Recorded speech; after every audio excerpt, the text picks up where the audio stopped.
Dmitry Pozhidaev is my guest today on Future Cities Africa. Based in Uganda, he's global advisor for the UN Capital Development Fund.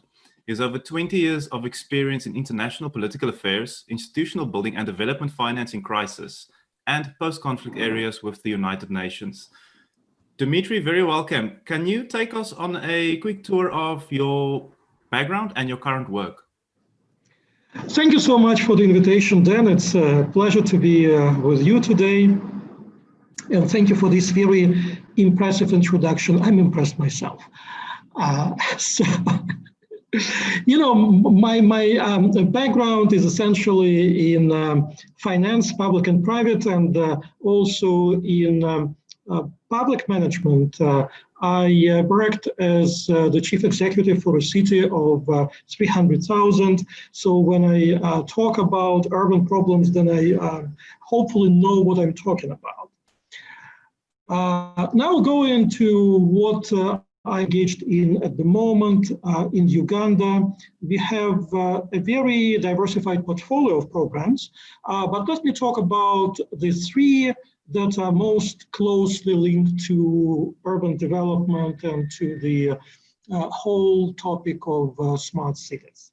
So one is our support to the government of Uganda to set up 15 new cities. Yes, Uganda decided to establish 15 new cities for the first time in its independence history. It has had until very recently only one city, the capital city of Kampala. This year it has operationalized another 7, and then over a period of the next 3 years, the remaining 8 will become effective as well. So this is quite a comprehensive program, as you can imagine.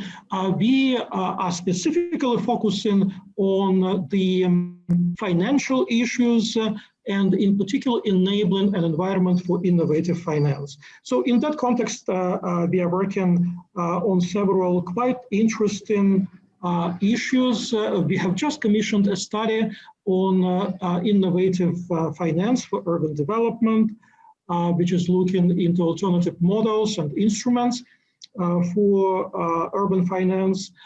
We are also working very closely with our partner cities on various digital solutions.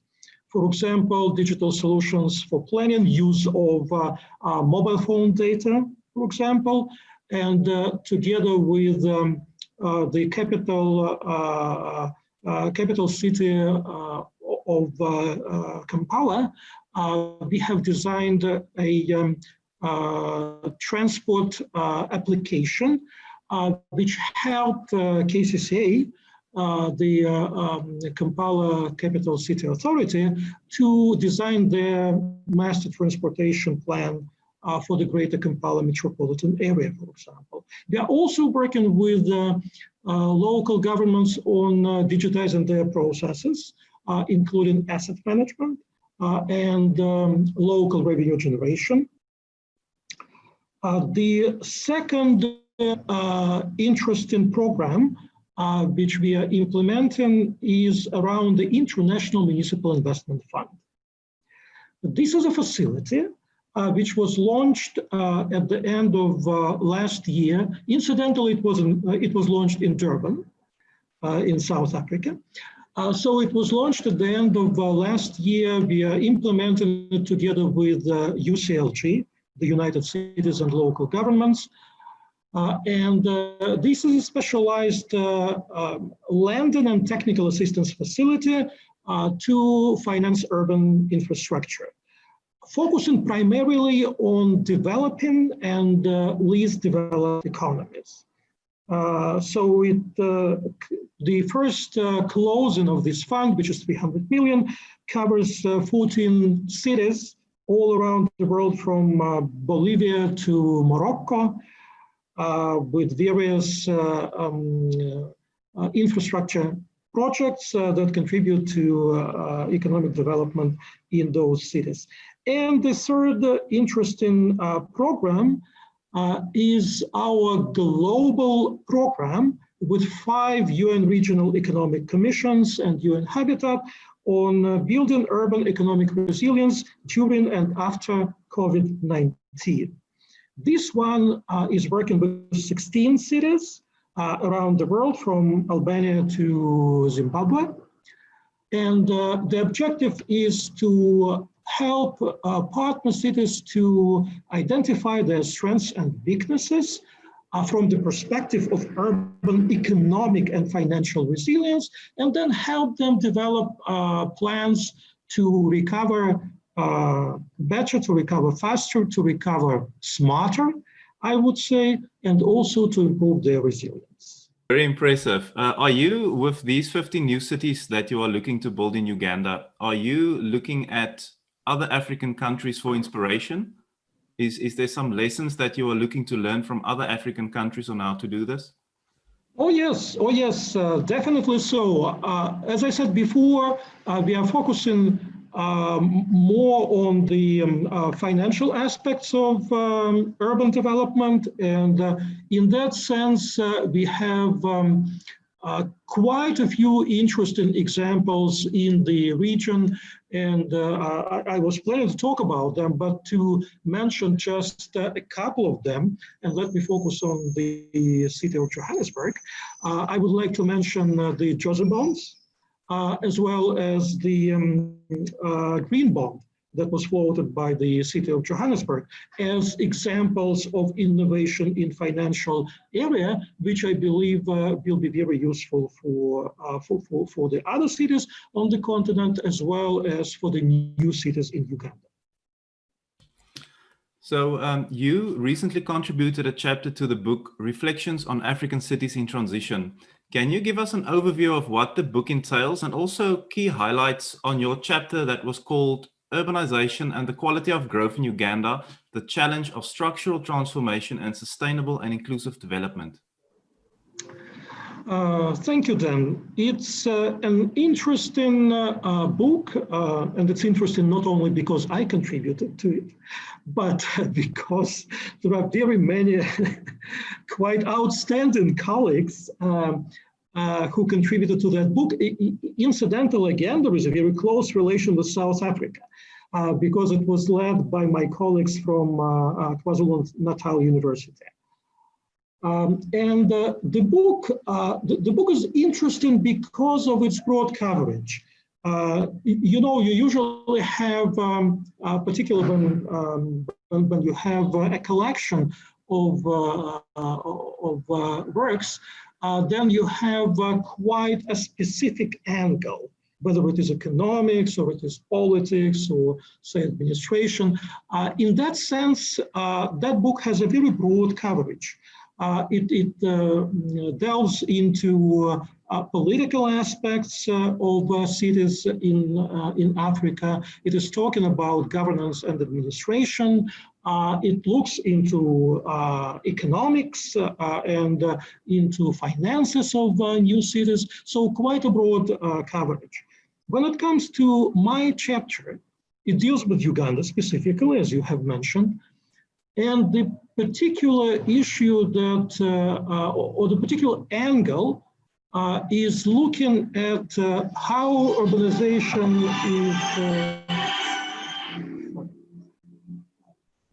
So as I started saying, my chapter is looking into a very specific angle of how urbanization in Uganda is linked with the structural transformation of economy and with development.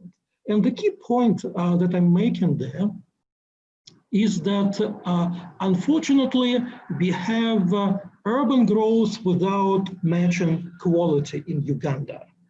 And we can probably have a time to talk about it in more details as you continue with your questions, but this is the concern. We have, from a formal point of view, urban growth, both in terms of the population and in terms of economic output. But when you look at the quality of life in those areas, they are lagging behind that seemingly impressive growth.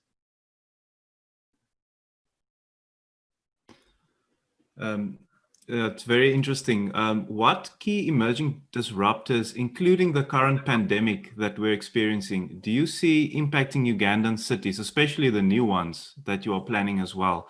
And how will Ugandan cities remain resilient and inclusive? Let me start with the COVID-19 situation.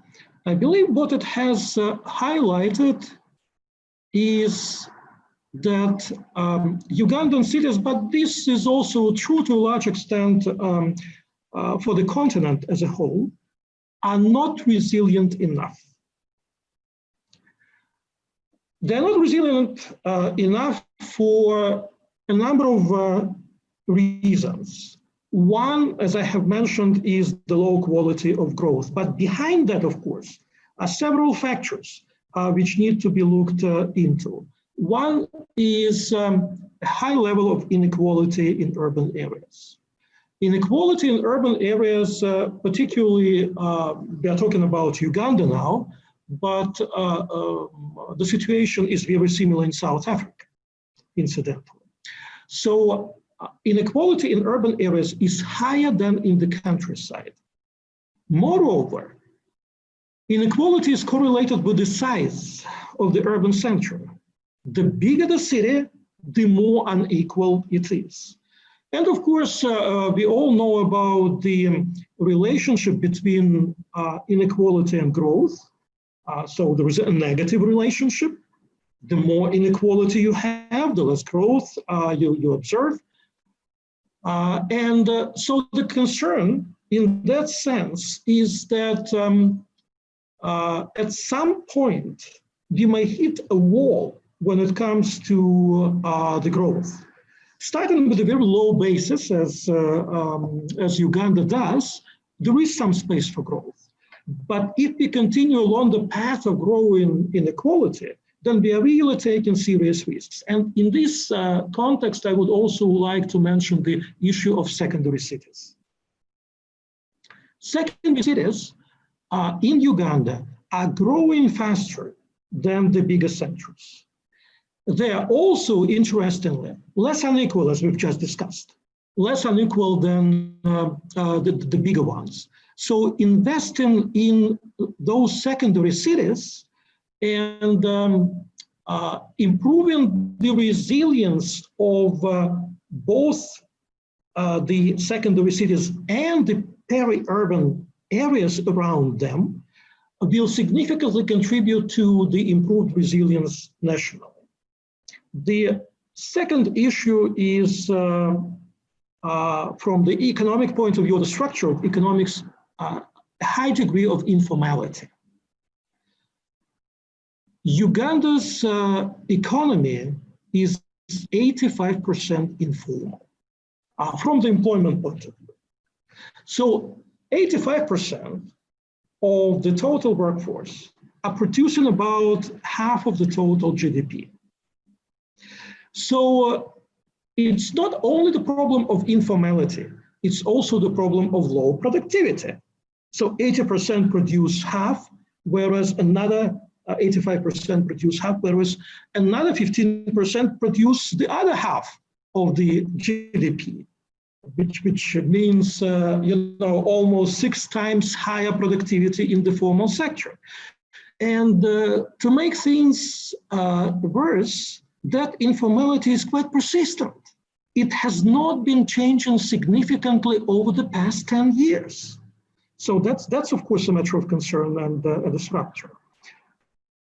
Poverty. We are expecting COVID-19 to add to the number of poor people in Uganda another 3 million. 3 million Ugandans will go to the status of people below the international poverty level. Again, due to a combination of the factors that we have just discussed, high inequality, prevalence of informality, which means inherently less viable and less sustainable businesses and livelihoods. And in addition to this, we are also dealing with the problem of environmental sustainability. also an issue that I address in my chapter. And we are not only talking about the climate change, it is there, of course, sure. And there are things cities and local governments can and should do to mitigate and adapt to climate changes. But there are also many things that local governments and cities are unfortunately not doing or not doing properly. Starting with very obvious things like managing their land, for example. Managing their waste management systems. And improvements in these two areas will, again, make very positive changes in the ability of the cities to face the challenge of the climate change, which is something that we are facing globally, and apparently cities cannot do much about that. But there are many things they can do and they should do. On Future Cities Africa, we like to talk about smart cities, and you know, there's a lot of definitions for what a smart city is, but you know, it's a city that is sustainable, livable, workable. What is your definition of a smart city in the Ugandan context? Well, to an extent, my definition would not differ from the definition that you have just mentioned. And of course, a smart city is a city that makes a full use of data and technologies for sustainable and inclusive urban development. That's very clear. But it's also, as we understand, the use of technologies and the use of data is not an end in itself. It should serve some other substantive objectives. So I would say that in the Ugandan context, one advantage I believe that Ugandan cities have, and the advantage that is not properly utilized, is its connection to the peri-urban and rural areas at the personal level. You know, many urbanites in Uganda are first-generation people or second-generation people at best. Practically any Ugandan has a plot of land somewhere in the village, an extended family in the village. Many of them are engaged in some kind of agricultural production. But this is all, as I said, on a personal level. Somehow it does not translate into the planning arrangements, into transport connectivity, into service delivery, and we are risking this growing gap between the urban areas and rural areas in terms of access to services, in terms of development opportunities, and so on and so forth. So the use of that, advantage or translation of that advantage from the personal level into institutional arrangements would be very desirable. The other thing important for a smart city in any context, but in Ugandan context specifically, would be a smart use of financial instruments and financial approaches. We have started talking about it. We have started talking about the example of Johannesburg, but of course some other municipalities, including Pretoria and Cape Town in South Africa, have floated their general obligation bonds. There are also some other very exciting approaches. We are talking about green bonds. We are talking about all kinds of special purpose vehicles and platforms, including diaspora finance, including philanthropic finance, and so on and so forth. The landscape, the financing landscape has significantly diversified in the past 20 years probably. And our understanding in general about how we can use and how we can experiment with different approaches is also better. But very few cities really tap into those additional sources of capital, use those instruments, and this is, I believe, a huge setback for city development. So Dmitry, if I gave you a magic wand and I told you that you could change one piece of legislation or one piece of the way people think or what they do in Uganda, what would you do to get you to that vision of a future smart city? Well, if we are talking about legislation, then of course I need to be a bit more specific. But talking in general, I believe that we really need a change of mindset in city administrations in Uganda.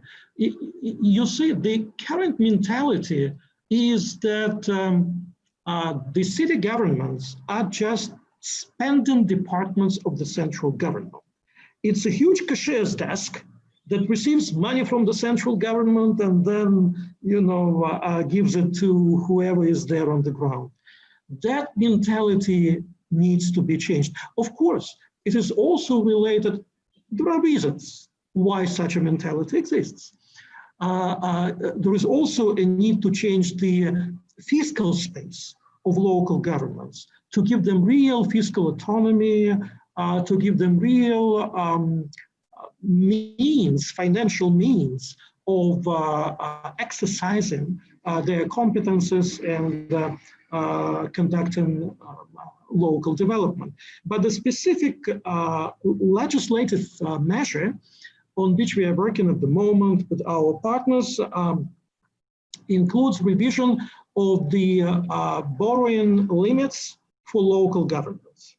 At the moment, according with the Local Government Act, that limit is kept at 25% of locally generated annual revenues.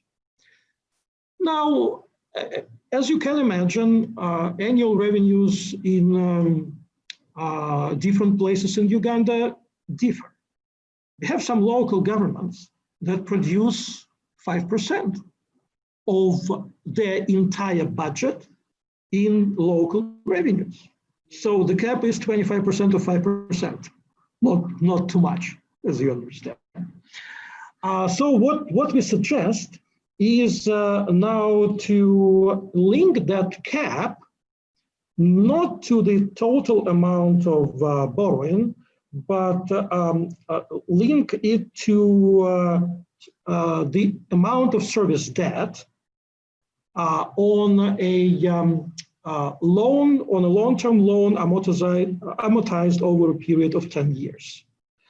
This will help increase the borrowing capacity, the legal borrowing capacity of local governments 5 times. Yes, and will significantly improve their fiscal position. The other measure that, again, we are discussing and we are proposing is to put in place legislation and regulation framework that would allow operation of pooled financing vehicles for local governments. That would allow them, in combination with increasing their borrowing limits, that would allow them to pool their assets, to tap into the domestic capital markets, and again, get additional finances for their development. Well, Dmitry, I gave you a magic wand, but it sounds like it's not a magic wand. It's actually something that's being put into place right now, which is very exciting.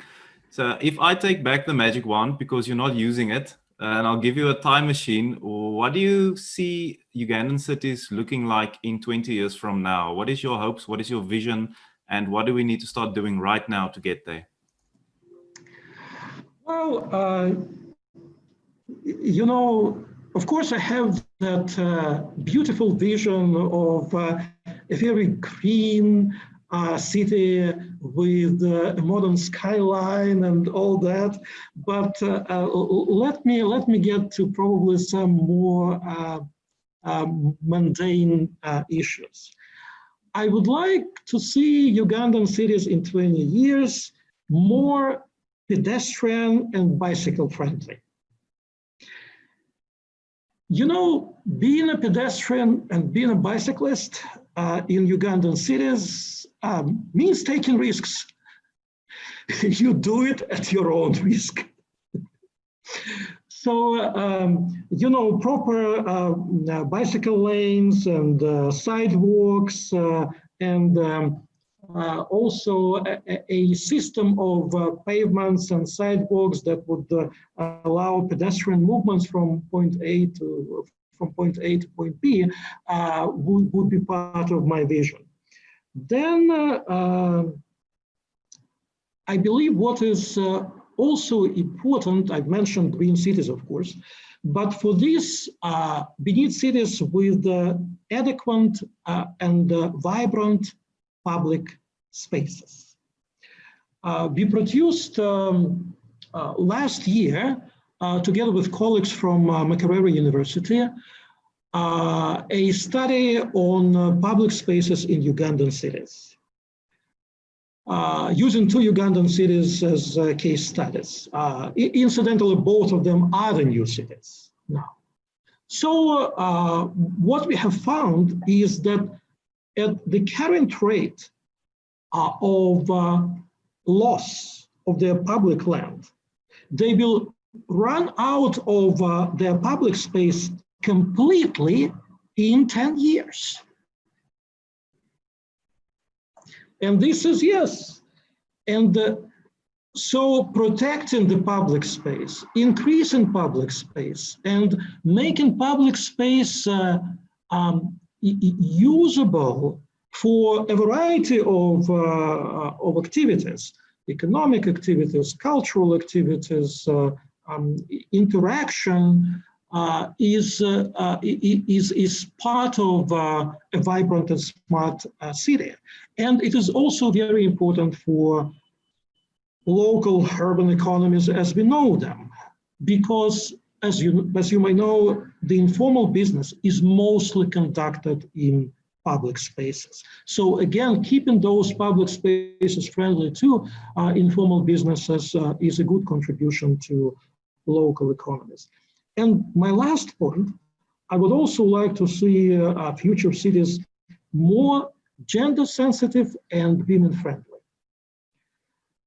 We had, unfortunately, a spate of murders of women about a couple of years ago in Uganda, in the central part of the city. And as you can imagine, it all happened in some deserted places, in dark corners, in places that proved to be insecure for women.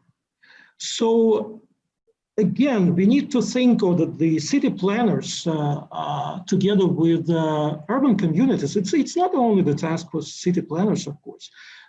It is the task of the entire community, is to think about how to make cities safer and secure for women, reflecting, taking into account their mobility patterns, their movements, their needs, and reflecting it in road plans, in traffic plans, in the infrastructure. Also looking at the facilities that would reduce the burden of their care work, that would also help them to fulfill the traditional functions that the society assigns to them, for better or for worse. We understand that changing those perceptions is a generational process, and it will not happen overnight. It is a reality, but helping women to cope with that reality and to improve their opportunities through a more gender-sensitive urban planning and urban design is quite possible and something that definitely should be done.